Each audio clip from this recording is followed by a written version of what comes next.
వందే మాత్రం. నేను మీ journalist Navata. Welcome to our voice. కోతిని మారుతిని చేసిన శ్రీరామ, నేడు నీ నామము పలకను అన్న వాళ్ళతోటి కూడా నీ భజన చేయిస్తున్నావు. భలేవాడివి శ్రీరామ. నీ లీల తెలియని వారుండరు. నీ లీల తెలియ మా తరమా, ఎవరి తరం? ములాయం సింగ్ యాదవ్ కరసేవకులను కర్కశంగా కాల్చి చంపాడు. అతని కొడుకు అఖిలేష్ యాదవ్ నేడు అయోధ్య రక్షకుడు తానే అన్నట్టుగా ప్రేమ ఒలకబోస్తూ రామభజన చేస్తున్నాడు.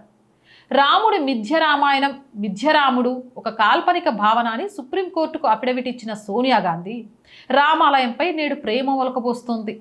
హిందువులు అసత్యవాదులు, హింసావాదులు, దొంగలు అని పార్లమెంట్ సాక్షిగా మాట్లాడిన సోనియా పుత్రరత్నం రాహుల్ గాంధీ నేడు అయోధ్యపై అసత్యాలు ప్రచారం చేస్తూ రామాలయ ఉద్ధారకుడిగా మారిపోయాడు. అయోధ్యలో కూల్చిన బాబర్ కట్టడాన్ని మళ్లీ కట్టి తీరుతామని ప్రకటన చేసిన అసదుద్దీన్ ఓవైసీ నేడు రామాలయ ప్రేమికుడిగా మారిపోయి ఆలయానికి అన్యాయం జరిగిపోయింది, ట్రస్ట్ బోర్డులో మేముంటే ఇలా జరిగేది కాదు అంటున్నాడు.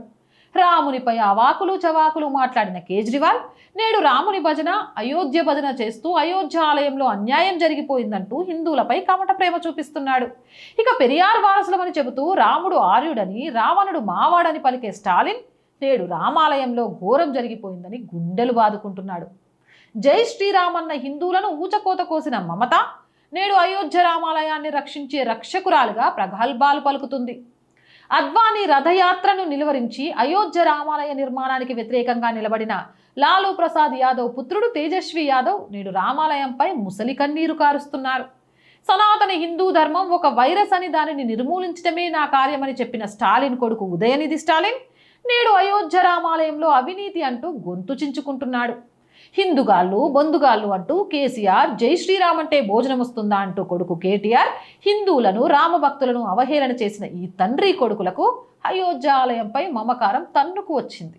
వీళ్ళందరికీ అయోధ్య రామాలయంపై ఉన్నది ప్రేమ కాదు, అయోధ్య సంఘటనను గోరంతను కొండంతగా విషప్రచారం చేసి రాజకీయ లబ్ధి పొందడం.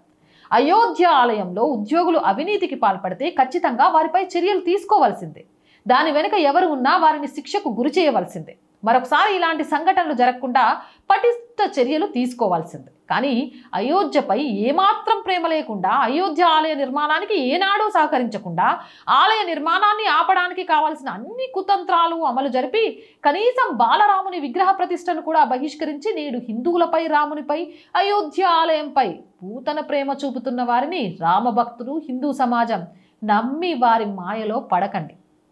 అయోధ్య ఆలయ గౌరవాన్ని మంటగలిపి హిందువులలో అభద్రత కలిగించి రాజకీయ లబ్ధి పొందడమే వారి ఉద్దేశమని యావత్ హిందూ సమాజం గుర్తించండి. 10 రోజులు ఆగితే అన్ని వాస్తవాలు బయటకు వస్తాయి. సిట్ పూర్తి దర్యాప్తు నివేదిక వస్తుంది.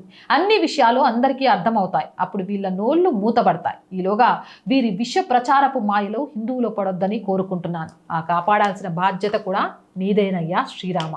జై హింద్, జై భారత్. అలాగే మోర్ వీడియోస్ కోసం our group of channels, our voice, our political, our Sanskriti 3 ఛానల్స్ని వెంటనే సబ్స్క్రైబ్ చేయండి.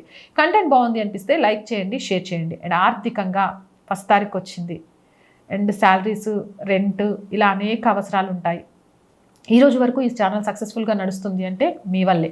ఇక ముందు నడవాలన్నా మీరే ఈ ఛానల్ని ఆర్థికంగా ఆదుకోవాలి. మేము బ్రేక్ ఈవెన్కి చేరుకునేదాకా ఆర్థికంగా ఆదుకుంటారు అని ఆశిస్తున్నాం. ఆర్థికంగా ఆదుకోవడం కోసం స్క్రీన్ మీద గూగుల్ పే, ఫోన్పేతో పాటు అకౌంట్ డీటెయిల్స్ ఇస్తున్నాము. మీకు తోచిన సహాయాన్ని అందించండి. అలాగే వ్యాపార ప్రకటనల కోసం 8328500576 నెంబర్ని సంప్రదించండి. జై హింద్, జై భారత్.